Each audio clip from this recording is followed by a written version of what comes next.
Hi everyone, welcome back to my lab and today's video in which I will be sharing Sonia G's brand new Sky Eye Set. Sonia G's brushes sell out literally the minute they launch, so I'm really happy I was able to get my hands on them, and I want to share my thoughts because she does plan on a restock, of course, as well as selling each of the brushes individually. So in this video, I'm going to share the brushes as well as comparison to brushes that are existing in her line if you were curious about how they compare. I will also show little snippets of me using the brushes to create this eye look. If you're interested in seeing the entire eye look, it's going to be included in my Pat McGrath Mothership Divine Rose eyeshadow palette, which I'll link up here in the cards if you want to check that out as well. Before we get into the video, if you're new here, I'm Yori. I absolutely love makeup brushes, especially Japanese handmade makeup brushes. I have reviewed every single brush that Sonia G has released from the very launch of her line, and I own all of them, including the ones that have been revamped and re-released with the same name. So I'm really familiar with her brushes. I'm a big fan, and I just want to share my opinion on this new collection with you. Hopefully you're going to enjoy this video and find it helpful, and if so, hopefully you'll give it a thumbs up while you're watching. Consider subscribing to my channel and hitting the bell so that you don't miss any future uploads.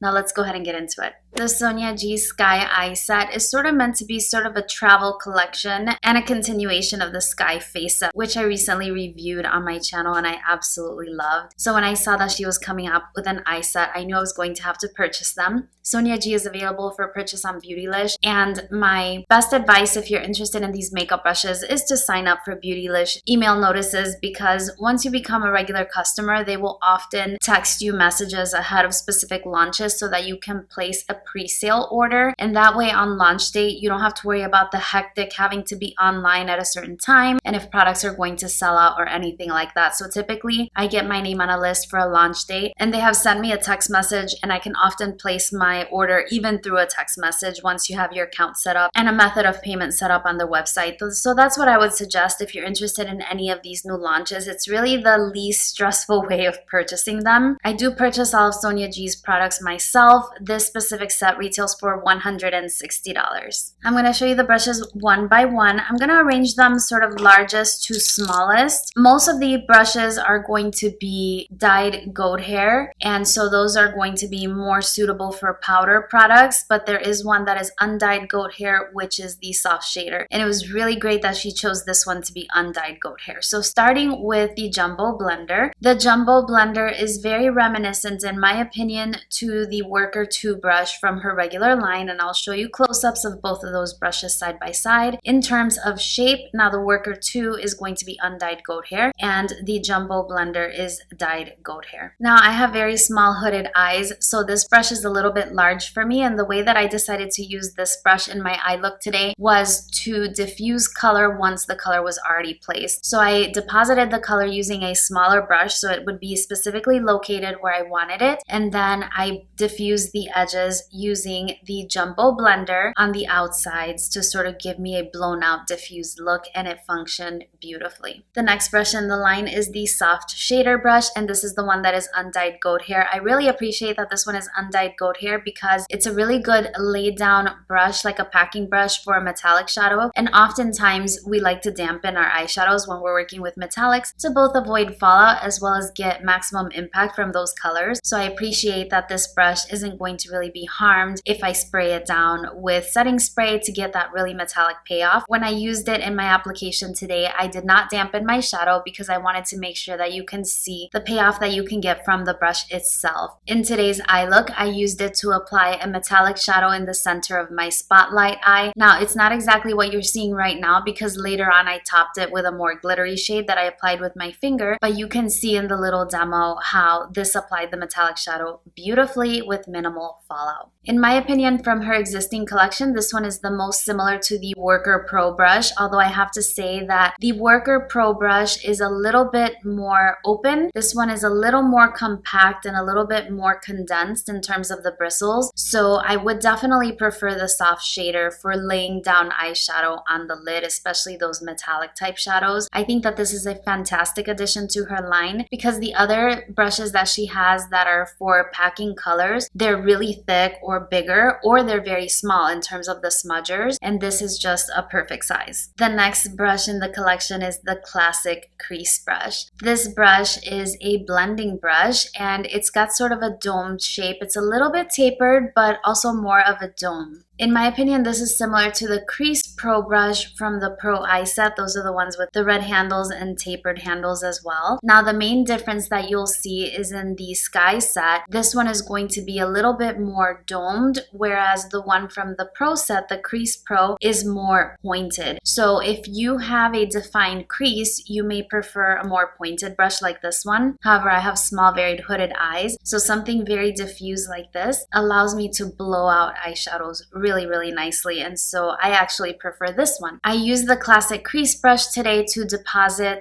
my initial transition shade, which I applied to the outer inner corner, and then I connected across the top, and the brush performed beautifully. Next, we have a smaller blending brush, which she is calling the Mini Booster brush, and it's a slightly smaller, also domed shader brush, and this one was a lot harder to find a similar brush in her collection, but I found it most similar to the Crease one in terms of its size as well as shape. But just like before, the Crease one from her original launch has that pointed tip, whereas this one is a little bit more domed. So again, if you have a very defined crease, you may love a brush like this, which I find very useful as well. So the Crease one may be more suitable for you, but if you prefer more blown out looks, more blended rather than precise looks, then the Mini Booster is great. It's also great for the lower lash line, and that's how I used this one today. I used it to intensify the inner and outer corner with the darkest shade and also apply shadow along the lower lash line.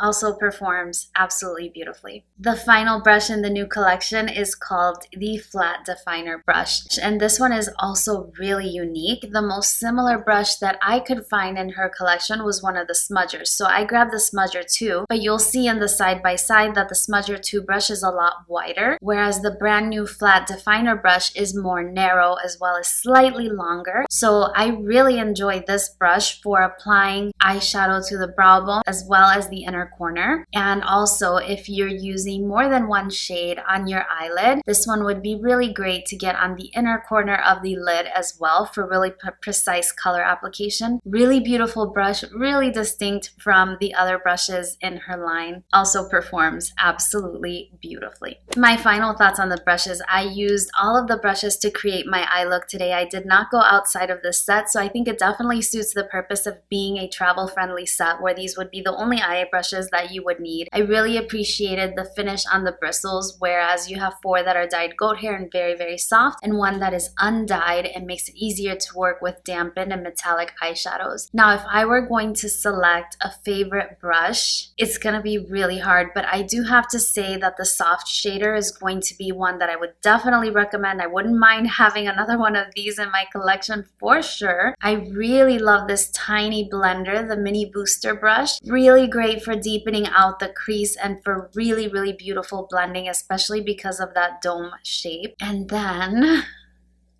after that, I would have to pick the Flat Definer because, again, it's just really a standout and really unique in her collection. And if you notice, I picked the smallest 3 of the brushes. I have very small eyes. Working with small brushes like this makes my makeup application a lot easier, but honestly, I love all my Sonia G brushes. Her face brushes are beautiful. Her eye brushes are beautiful. She's doing a wonderful job with her brand, and I look forward to what she comes out with next. I hope my thoughts are going to be useful to you. I know that my review is not first. I was one of the first to review Sonia G brushes in the beginning, and I know that a lot of you found my channel that way, but I purchased the brushes myself, so I'm also coming to you from the viewpoint of someone who actually spent $160 on the brushes, so you can kind of feel that loss if the product isn't worth it, but these definitely are. And I know that it's a lot of money, but if it makes your makeup application very fast and very beautiful, I think it's worth it. It really makes the makeup application just a really pleasant self-care kind of moment, and I really enjoy those beautiful luxury brushes. I hope my review was helpful to you. Let me know what you thought in the comment section down below, and if you were one of the lucky people that were able to snag it on the first launch, or if you're waiting for a restock to grab specific brushes. If you did enjoy the video, don't forget that big thumbs up for me. I appreciate it so much. I hope you're doing really well, and I look forward to seeing you again really soon on my next one. Bye-bye.